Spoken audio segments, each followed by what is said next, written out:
Scott Simpson here from Guilty as Charged Fantasy. So excited today to be joined by my partner over at Guilty as Charged, the analytics division, Arjun Menon. So excited you can join us today. We're talking fantasy football, we're talking Chargers, and we're going to do a PPR 12-team mock draft. Thanks for coming on, brother.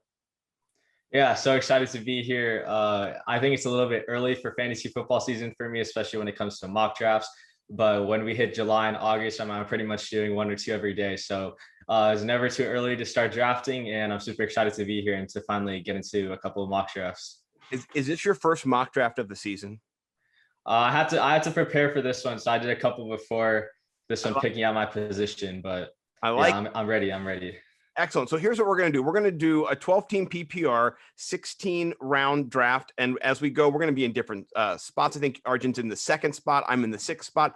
So we're going to draft. We're going to talk about the fantasy implications for this year, but we're also going to highlight Chargers players and kind of where they're going, where their value is. And we're going to talk ceilings and floors, where we kind of see them at the base of their value and then where their projections can kind of push upwards and outwards, hopefully, especially with Herbert coming into his second year. I think there's a lot to be excited about from a fantasy perspective, besides just a Charger perspective. So let me kick off this mock draft here. I push start and we are live on the clock.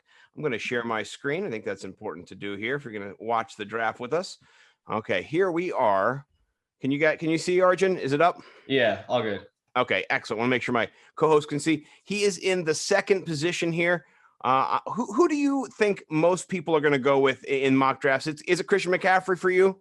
Yeah, I think he was the consensus number one last year, and deservedly so. And obviously the injury sucked, but I think he was the consensus.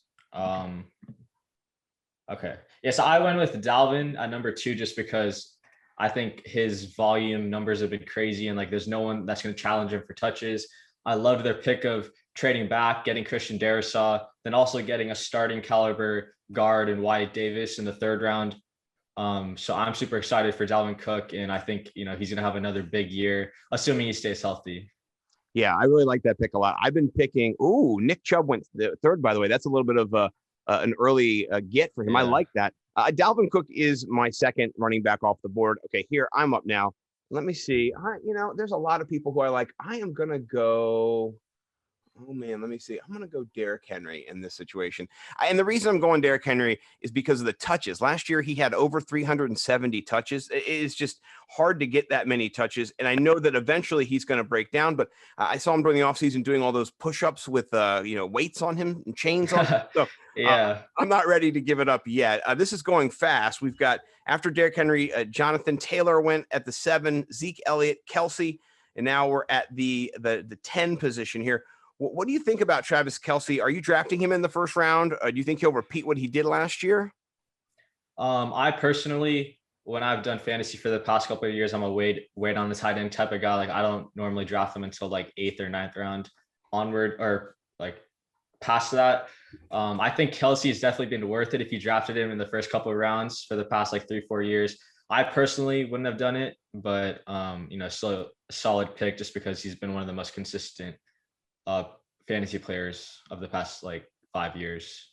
Yeah, and I mean, in getting 1,400 yards receiving is ridiculous, and that just is a wide receiver one hiding as a tight end, really. And what we're watching right now is Austin Ekeler just went with the 3rd pick in the 2nd round. I love Austin Ekeler, by the way, this year, and this is not just Chargers fluff talk here. I've been drafting him everywhere as my 1st pick in the 2nd round, or even that if Nick Chubb is gone, as my last pick in the 12th round at that 12th spot. I love him this year. I think he has that Alvin Kamara-esque season of 80+ receptions, over 100 targets. What's your thought on this new offense that Lombardi's going to be bringing in? It's going to be its own, but it's going to have shades of New Orleans kind of embedded in it. How do you think that's going to work out for Ekeler?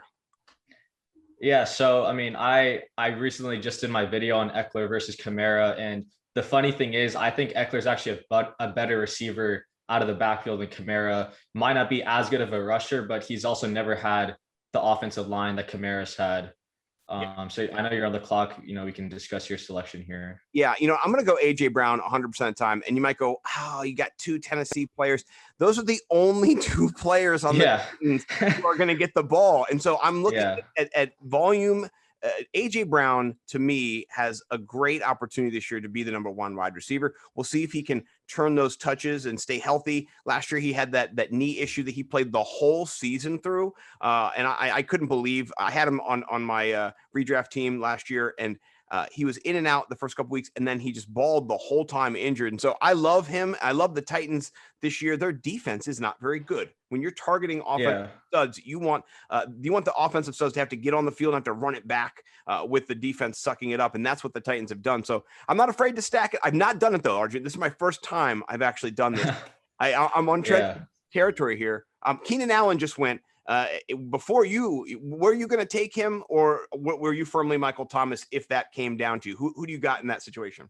Yeah, so I got Thomas in that scenario. I would have taken Allen in the third round if he was still there, just because I think he is the Michael Thomas of this Chargers offense, and it's going to be super exciting to see what Joe Lombardi, how he uses him. But I think Thomas just doesn't have that many people that are going to take targets away from him. And Jameis has traditionally been a fantasy-friendly quarterback. You know, Mike Evans has gone for like 1,000 yards every single year since Jameis has got drafted. So, yeah, I think that's great. You're about to be on the clock here. Now, when you go in your first couple of picks, are you looking for value? Do you go, I got to get 2 running backs, or I got to get 2 wide receivers? How do you kind of approach this when you draft? Yeah, so I normally go.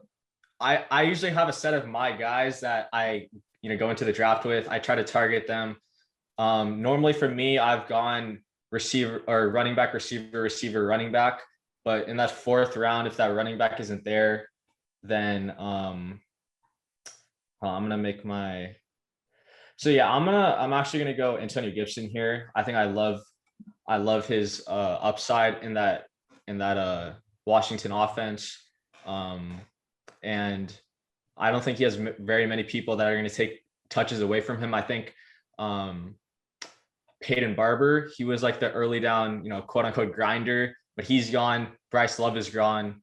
And, McKissick is the pass catcher, but Gibson was a receiver at Memphis. So I think he has high upside. And now I can really just focus on the receivers after this round. Yeah. And my guy just went right. I wanted Justin Jefferson, Bo McBig. My partner over at Nimble Numbers stole him from me, and I just had wide receivers up. So now I'm going to kind of look and see where the running backs are.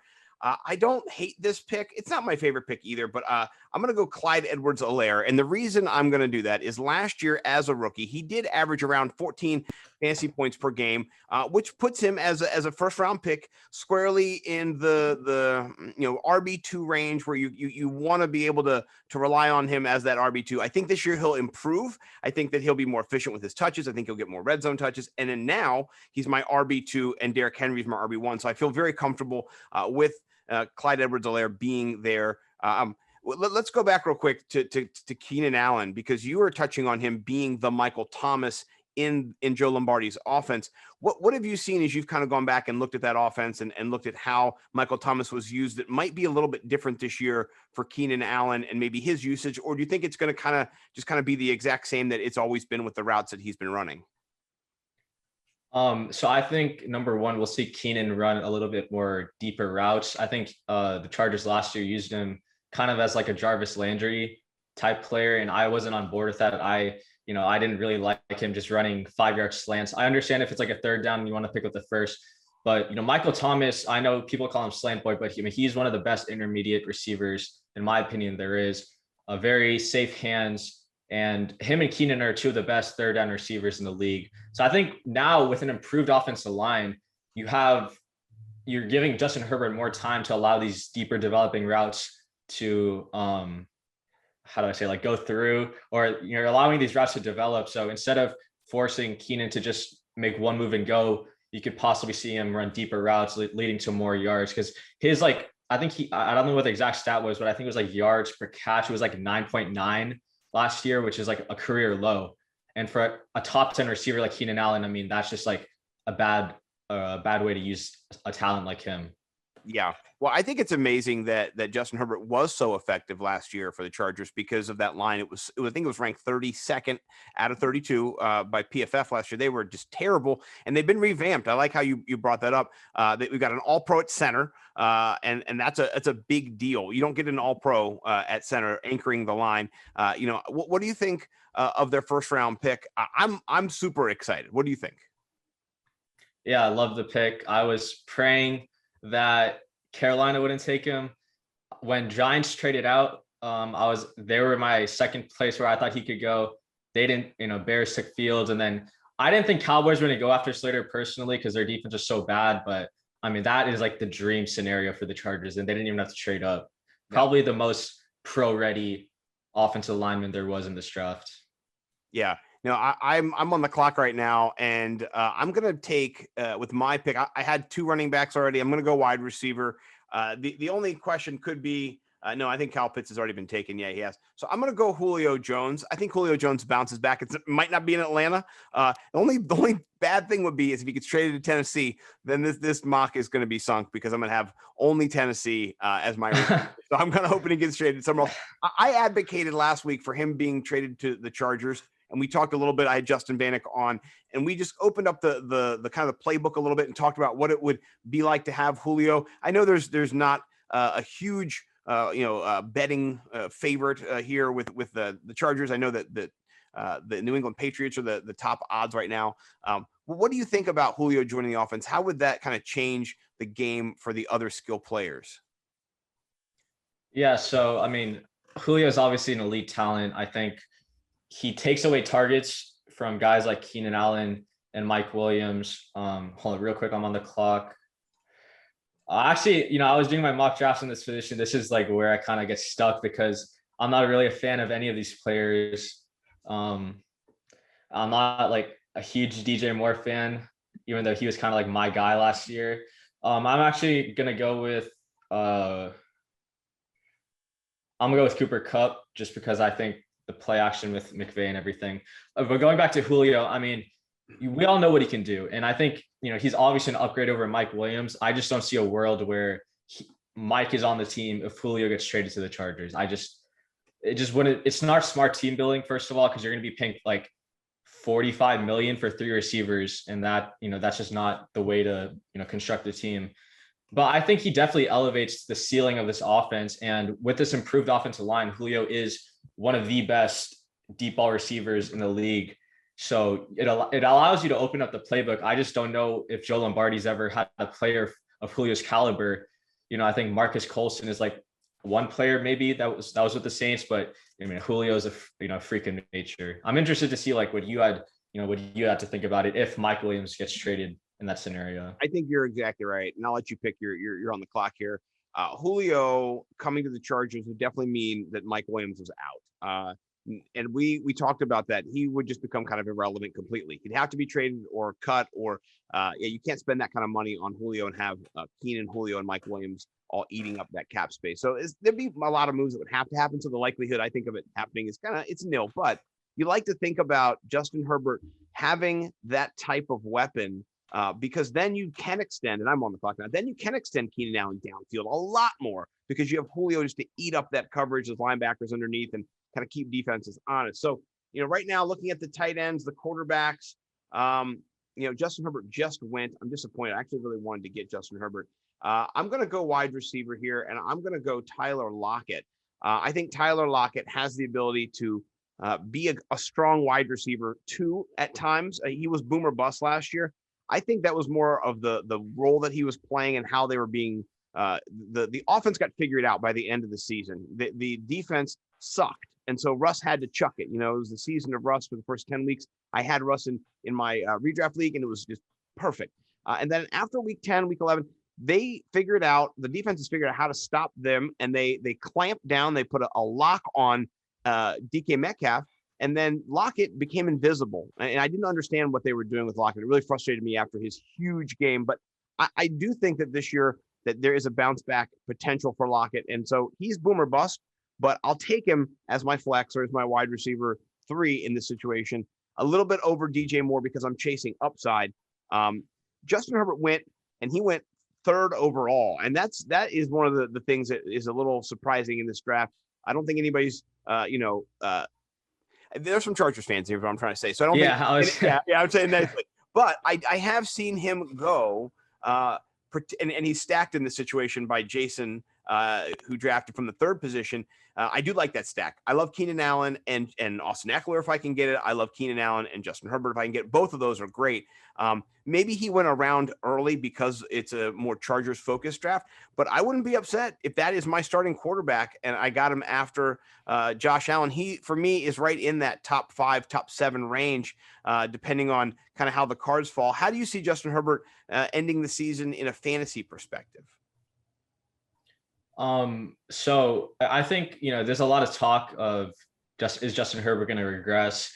And, this is how I explain it in layman's terms, right? He's going to regress in areas where he's expected to regress, but you're telling me the academic Heisman in his senior year, who had above a 4.0 GPA in college, studying one of the hardest majors in bio, right? With a revamped offensive line, an all-pro center, and 2 really good receivers is going to get worse. And that's where, that line of thinking really falters to me. And especially in fantasy, I mean, when we look at how he ended the year, he had some pretty tough opponents. If we watched that Thursday night football game against Oakland, he was playing without Keenan and Mike Williams. And I know it's the Raiders defense, but Justin Herbert, I mean, the sky's the limit for him, I think. And I think he could be QB1 by the end of the year, especially with his rushing ability, right? I think he could be similar to Josh Allen, who I took.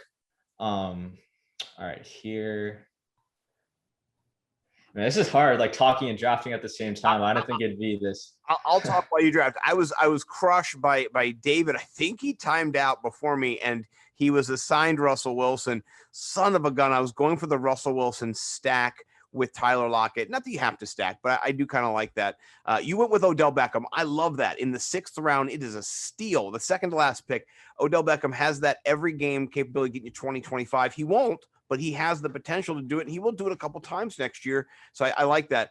Back to Herbert real quick. I do think he has the potential, and I want to see what the defense can do. I know, you're getting James back. There's going to be an improvement. There is going to be improvement, but the defense still struggled at times last year, and you're playing in a division that has Patrick Mahomes. So that there's going to be challenges when it comes to, facing a high, offense that a high octane offense that you're going to have to keep up with. So, I do like what Justin Herbert brings. And I think there is a potential. Him getting, finishing as a QB1 is not outside the realm of potential at all. It has a good, it doesn't have a likelihood, but it has a less likelihood or more likely than it did last year for sure. When he just, didn't play the first game and he's coming in off the bench cold. I like what you're saying too about him being just, one of the smartest people, getting a 4.0, being an academic. He's going to be studying. He's going to be looking at film. He's going to get even better. And so, I think he does have that potential. And I love him in this round here where he's going. So no complaints there.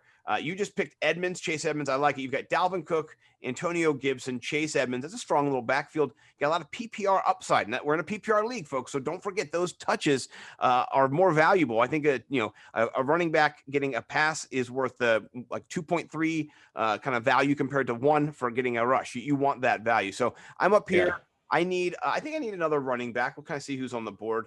I'm not a huge fan of oh, you know what? I do see somebody who I like. I just reached a little bit. People might say reached a little bit for Javonte Williams from Denver. I don't think that he starts off the year as an RB2, but I think he finishes the year as an RB2. Melvin Gordon is not a good running back, folks. I looked at all the rookie running backs. I know Melvin Gordon's not a rookie anymore, but I just looked at all the rookie running backs in my film study and my numbers breakdown. Nimble W numbers has got to be nimble with numbers. So I went in and I looked at all the rookies for the last 6 years, the top 10 rookies, and Melvin Gordon.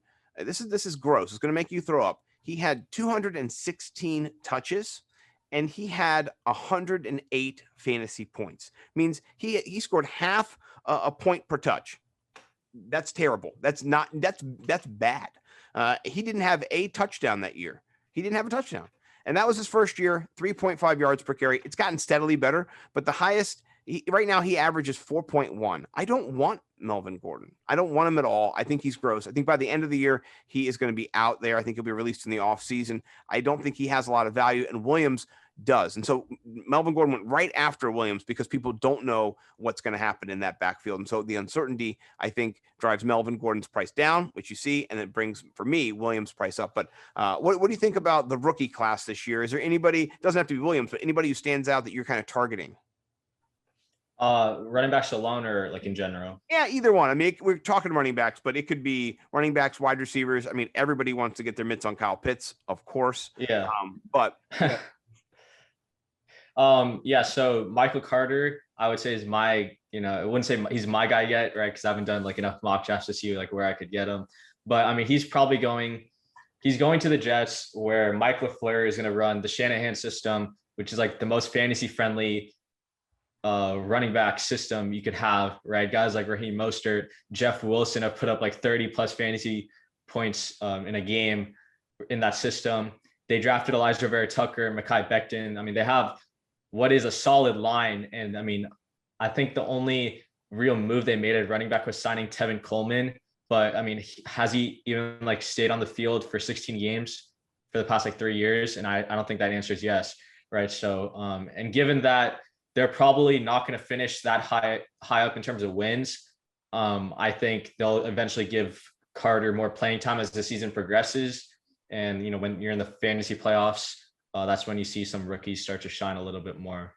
Yeah, I like that. That's one thing I did kind of notice as well when I looked at the data, is that the rookies, when they tend to break out, it is in that second half of the season because they're getting acclimated to the offense. And that's more so those non-first round picks. If you're, Saquon Barkley or Zeke Elliott, you went in and you had 300 plus touches right away. That's just how it works. They drafted you for a reason, and you needed to get in there. Some of the other running backs get in the second round, third round. The touches aren't guaranteed. It's more in the 200 range, 180 range. So it does kind of see what happens. But I think Williams has the potential to be more than what Melvin Gordon can be. If you're getting the most out of Melvin Gordon compared to the most out of Williams, I think Williams is going to give you more this year. PPR particularly, it's going to be, we're PPR folks. If you don't understand the PPR hack yet, target backs who are going to get, passing volume. I know that Williams isn't a star PPR back. He's not like Travis Etienne, but I do think that he will get targets out of the backfield. I do think that offensive line, it's okay. I think they've been working to get it solid. And so I do like him all around this year. He's not my favorite rookie though. Najee Harris. Oh my gosh, that guy. He's just, yeah, we had no chance at him. I don't even know where he went. He might've gone. He went early. Yeah. I think he went, right. Yeah. I could have gotten him instead of Brown, but I wanted to go AJ Brown but Najee Harris is just, he's going to be the truth this year. Someone went kicker early. Oh my gosh. Don't go kicker early, friends, please. There'll be plenty of kickers. There's a great article out by Denny Carter right now, CD Carter 13 on Twitter. He works for NBC The Edge, a good football podcast. He's on there with Pat Doherty and not John Daigle. And he is advocating for looking at the offenses and the schemes, not just the best kicker. Yes, Justin Tucker, best kicker out there. But what does the team do when they're inside the 30-yard line? Do they go for, a fourth down conversion a lot? Are they like the last year, for example, Mason Crosby, one of the best offenses in the league? They attempted 16 field goals. They always went for it on fourth down. He was a terrible kicker to have. You didn't want him. So maybe he attempted more than 16, but he wasn't getting a lot of field goal attempts just because their offense was aggressive until they got to the playoffs. That's the ironic part. LaFleur was all ready to go, and then the championship game, the NFC championship game, he kicked the field goal instead. So speaking of Shanahan, you went Raheem Mostert there. You've got quite a little stable of running backs now: Dalvin Cook, Antonio Gibson, Chase Edmonds, and Mostert. What's your kind of strategy on running backs? How many do you like to leave your draft with when you're doing a redraft? So normally, like, I'm not a big running backs guy, especially in my last couple of years, but I mean, just seeing how the board has been playing out, I think there's guys that have a chance to get a ton of volume, right? Because Kenyon Drake's leaving Arizona, so I picked up Edmonds. I heard Jeff Wilson got hurt in training camp or OTAs. Yep. And they drafted Trey Sermon. I think Hayden Winks is one of those guys who's pounded the table, like Trey Sermon RB4 or something coming into the draft. but Mostert is, I think, the pass catcher in that RB room. And I mean, he's obviously shown the ability to be like explosive when he's on the field. I mean, that touchdown in week 1 against Arizona, I mean, he just took off against Isaiah Simmons, who ran like a 4.38 in the combine. I think that was one of the fastest runs of the whole season last year too. I mean, he was crushing it.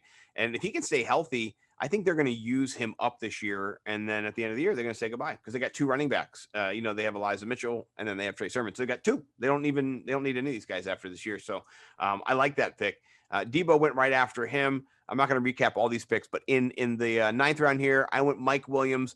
I like the touchdown upside. I like the red zone target. I know they have Jared Cook there now, who's also a red zone target. But I think Mike Williams, he gives you the value that you need. He gives you air yards. He's hurt sometimes. He has been hurt. He's not been fully healthy. He's an aggressive player. He gives his body up in the air. He will go up for those 50-50 balls and lay out every single time. And most of the time he comes down either with it or he's hurt. And so I'm hoping to get down with it this year, not hurt. And so I'm investing him. I got him in the 9th round, which I think is a good value for somebody who has upwards of, 8. I'd say 8 is his upside for touchdowns. We saw him, max out with 10. I think that was his career high a couple years ago. I don't think he gets there again.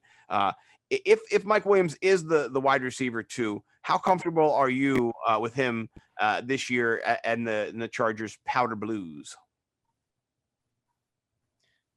Yeah. So, I mean, I am a fan of Mike in fantasy, obviously at the right time. And I talked about how that offensive line has gotten better. It's going to allow for Herbert to take more deep shots, stand in the pocket. And he's going to do this not under pressure. Like, that's the thing that, people might not realize. Like, he's going to have more time. He's going to have a clean pocket. And, obviously quarterbacks should be throwing better from a clean pocket than, from under pressure. I love the Mike pick. I think you got him in a really solid round. And, I probably would have taken him over guys like Bateman, Debo, and Pittman. Yeah, I just think he does have that touchdown upside that I like. And when he goes off, he has big games. And so when you're putting in Mike Williams, he's my wide receiver 4, you're looking for that upside game. You're not playing him maybe every single week. You're looking at matchups, particularly which cornerbacks he's going to be facing, what's their percentage, how was their grade, how are they doing this year? I think last year, one thing I learned about fantasy and particularly DFS, which we'll get into this year too, because I love DFS, is that you when you draft a player and you're like, okay, this is my wide receiver 2 or 3, whatever it is, you lock them in.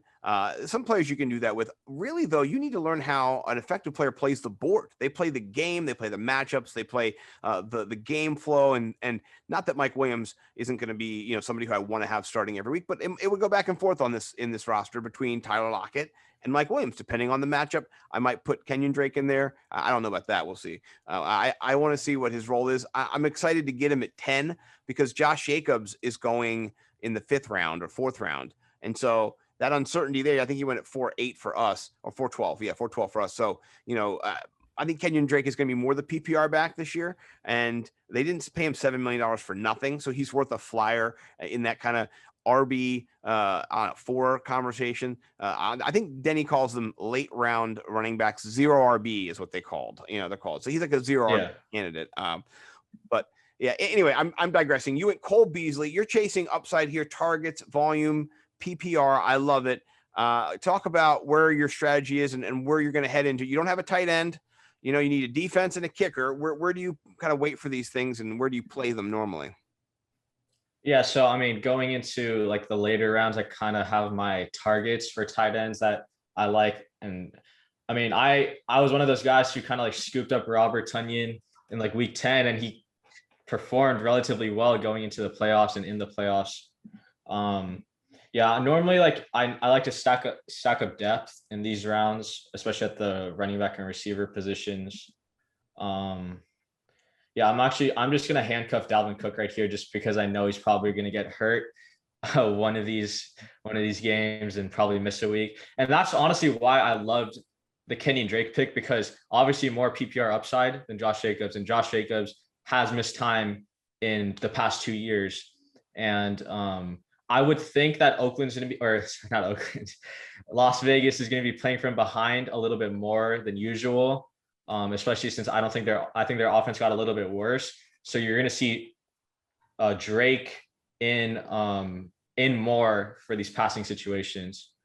Yeah, and Josh Jacobs had a slew of touches last year. I think he was like had the fourth most rushing attempts. So there are carries there in the backfield. There are, there's Gruden loves to run the football. I watched him in week 1 on the goal line, just run the ball, run the ball, run the ball. It drove me nuts because I had Waller and I was like, throw the damn ball. I don't advocate for cursing, but every once in a while football does bring out the yeah, especially fantasy football. oh my I'm God. interested. I think Ferkser was my guy. I think I was going to take him next round if he was still there. And I think I love that pick just because, Jonnu Smith is with the Patriots. They didn't really, I don't think they made any moves to get a tight end in the draft or in free agency. The only thing I would say is Arthur Smith going to Atlanta. He was the tight ends coach when Matt LaFleur was the offensive coordinator. So he's a tight ends guy, right? So he obviously probably put more of an emphasis on getting guys like Jonnu and Ferkser the ball. And Ferkser was efficient with the touches he got. But he's pretty much tight end 1 now, right? That's the assumption you're going off of? That's what it is. And last year he was not in line. And so if you understand, kind of most people just see the tight ends out there, but you can be in line and you're on the line of scrimmage, or you can be put in the slot, or you can be flanked, or you can be in the backfield, the H back, or whatever it is. He ran routes is what he mostly, I think he ran routes like 91% of the times he was on the field. So he's not there to block. That's not his role. He is, more of a move tight end.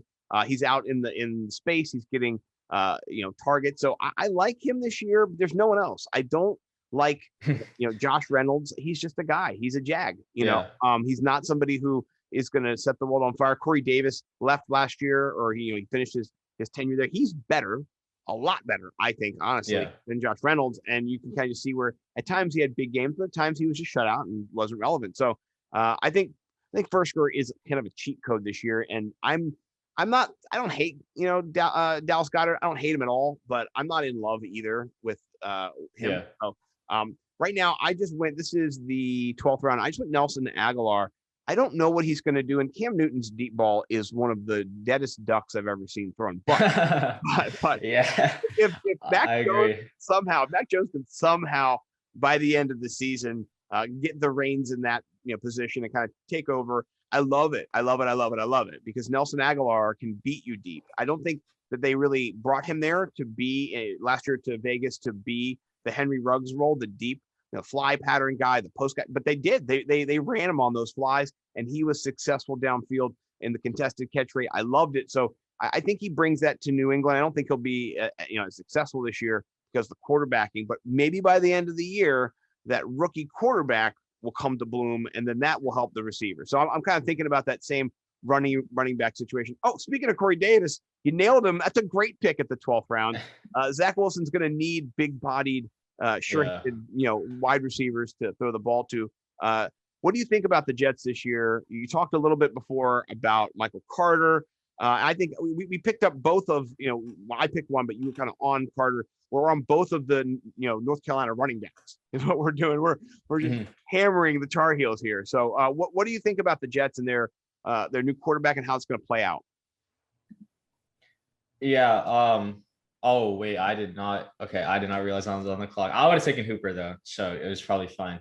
But yeah, I mean, I think the Jets have done like a solid job building their roster. I think they're getting like foundational pieces to build around Wilson.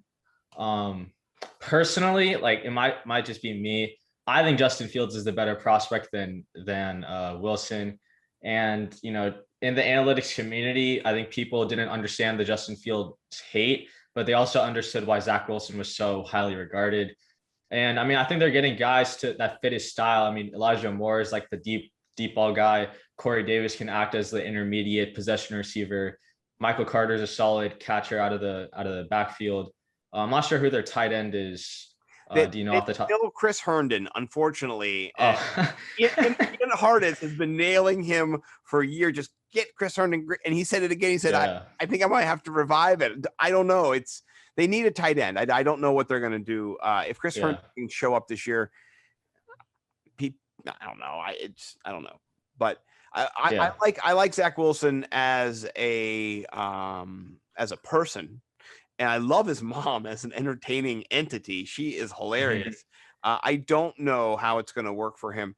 I saw him on stage when he was kind of getting introduced with his fellow classmates of 2021. He didn't really seem like he was fitting in yet. Oh yeah, I saw that video. I saw that video. Very cringeworthy, and Yeah. I know there's some cultural things you got to learn about when you go from Midwest over to the Big Apple. But we'll see. I think there's going to be games where he shines and his wide receivers get him there, and there's going to be games he gets 2 or 3 interceptions or a fumble interception, and they get run. And so those games, though, Carter can get some PPR late action. So we have to get away from the narrative that just these teams suck. We need to look at when they score fantasy points, what quarters they score, how they score them, and understand them so we can target our players when we're going to build our teams.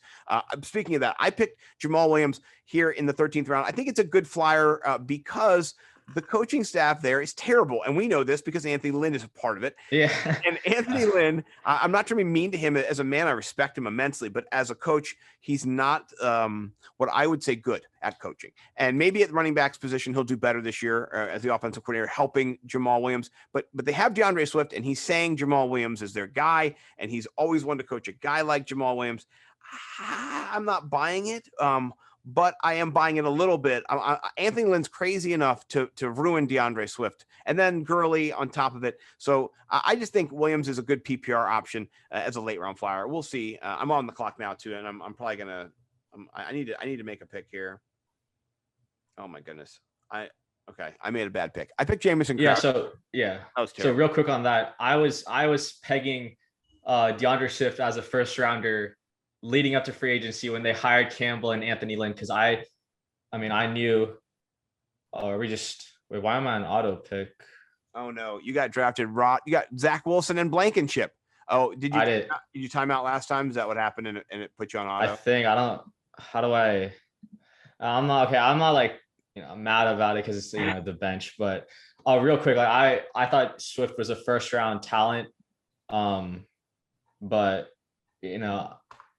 based on fantasy alone, and then they signed Jamal Williams, and I'm like, here we go again. Like, what is it going to be? Melvin Gordon, Austin Ekeler, or is it going to be like Austin Ekeler and like what it was last year, where Eckler's going to get the majority of the carries, or they signed Todd Gurley, and now you have this 3-headed monster of like what the hell is it? And Todd Gurley in that offense, I'm not looking forward to seeing. And if we can transition also, I know this is like where most of the defenses go. And I thought it was interesting that Washington was the first defense off the board. And, when you draft defenses in fantasy, normally I'm chasing sack upside and turnover upside. And I think it's safe to say Washington has like the best D-line in the league, and Chargers go against them week 1. What is your, do you have a fantasy outlook on defenses, and especially like Washington in particular? I do think it's tricky to peg defenses because injuries happen. One player goes down, it kind of changes the dynamic. I do think, though, that Washington's defensive line from just across the board can get after the quarterback really effectively. They came on strong last year. Chase Young is just ridiculous. He is a manimal, as we like to say, a grown-ass man. He exudes that. I'm excited this year to see him against Slater, actually, because I think that most of the pictures I've seen of Slater are blocking Chase Young in their epic showdown a couple years ago. So that first game really goes back, a couple years in college to, that Northwestern matchup. So I'm super excited. It's going to be a big, exciting, situation, and we'll see how it goes. So. Yeah. I think they have, top 3 defense when they're healthy, and they, did pretty solid in free agency getting William Jackson to help out on that back end. And I'm excited for that first week. I know all the talk is, their D-line versus our offensive line, but they have like a pretty solid secondary, and their offense definitely got better with Fitzpatrick and getting Curtis Samuel as well. Yeah. Do you have any like breakout defense you think it's, that could make a play this year? I still like Pittsburgh. I picked Pittsburgh. They're kind of highly touted. They're top, 5 defense, but they get Bud Dupree back. I think they're just going to be, no, it's not Bud Dupree. Who's the linebacker who got hurt last year? Who's coming back? Oh, Devin Bush. Yeah, Devin Bush. Yeah, from Michigan. Yeah, he is. Oh, yeah, there you go. See, I knew you knew.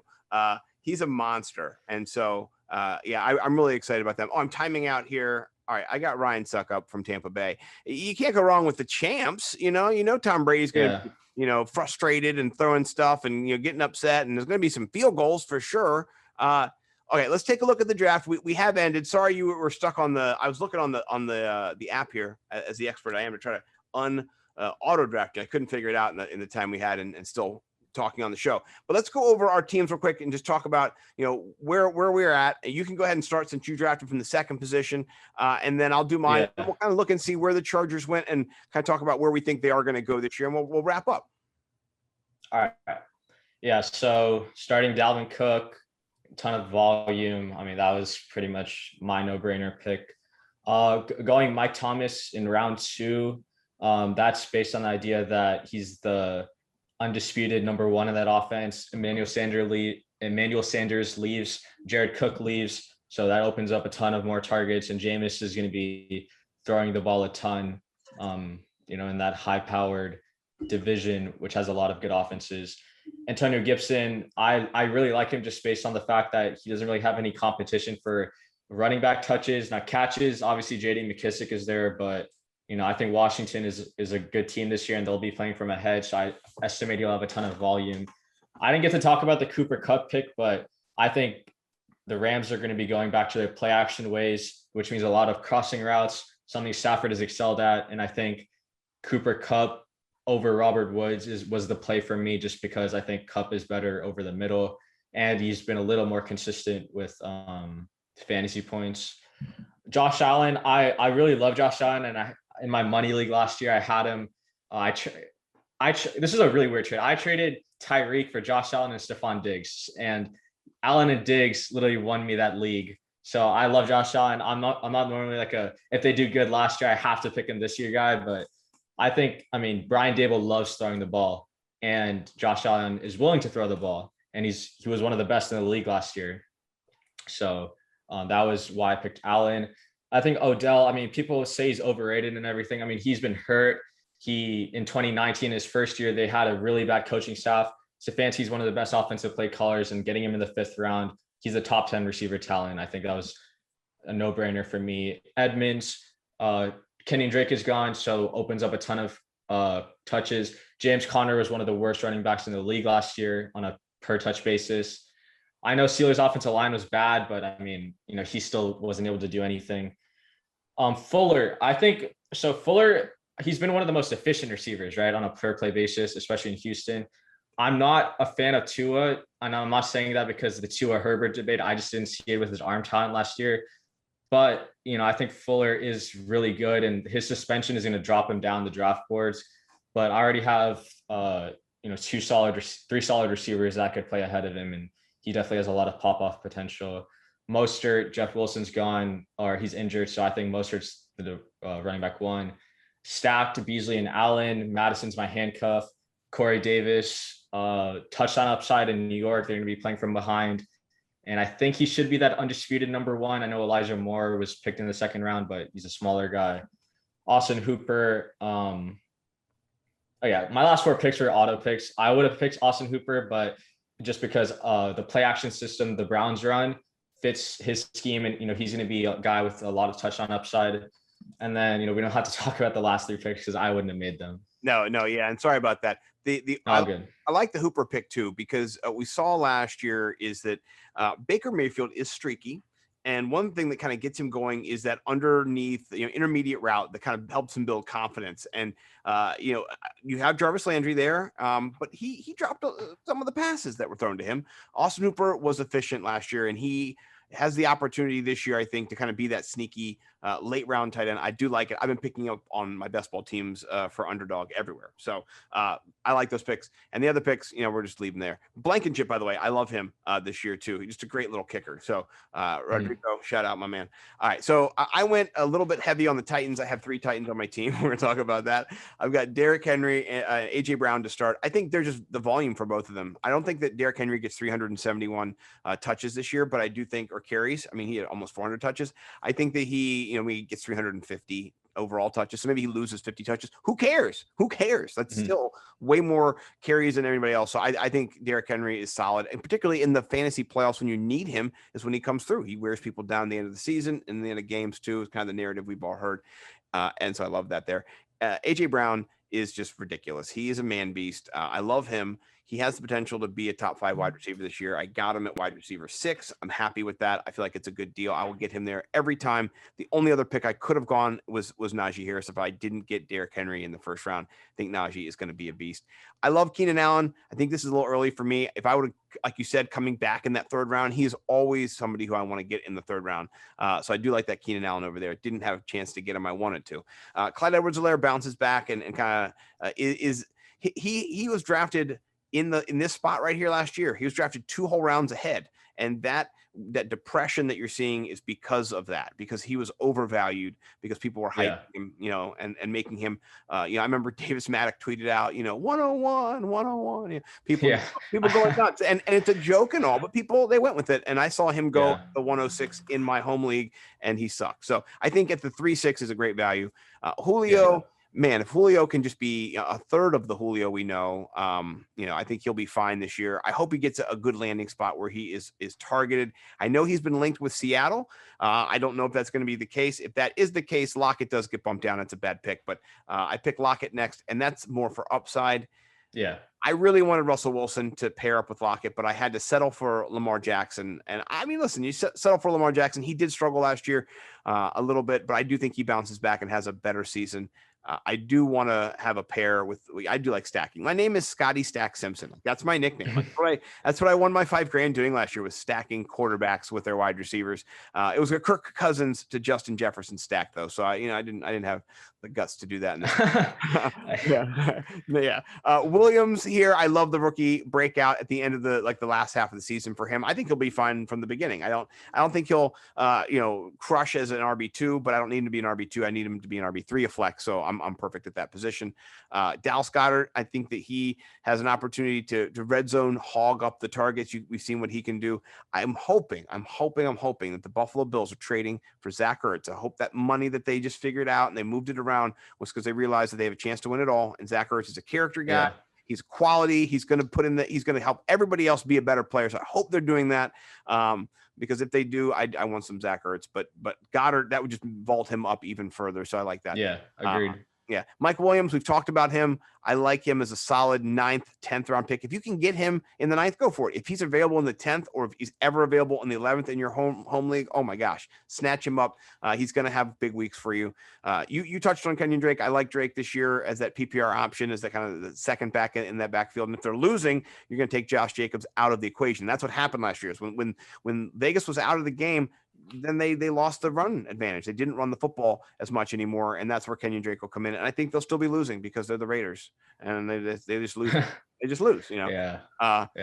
Fursker, if we're having a bad game from either one of these guys, Fursker's going to be getting some touches. And last year there was 3 main people that got the ball each game for the Titans and nobody else. And so I'm okay with them as my second tight end. Aguilar's upside over there in New England is the deep ball. We'll see if that can be done with Jameis. Hopefully Mac transitions into the starting role there. Mac Jones. Williams, I don't know what's going to happen with the knee biting, Dan Campbell and his crew, but I think at some point Jamal Williams will be on the field. He'll have some goal line touches or something.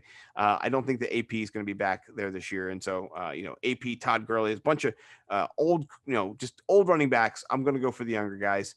I didn't want to get Jamison Crowder. This guy didn't get auto pick, but I kind of didn't pay attention as I was talking. So if Crowder gets traded to the Chiefs, I'm going to be a genius because they need a slot receiver. No offense to Mecole Hardman.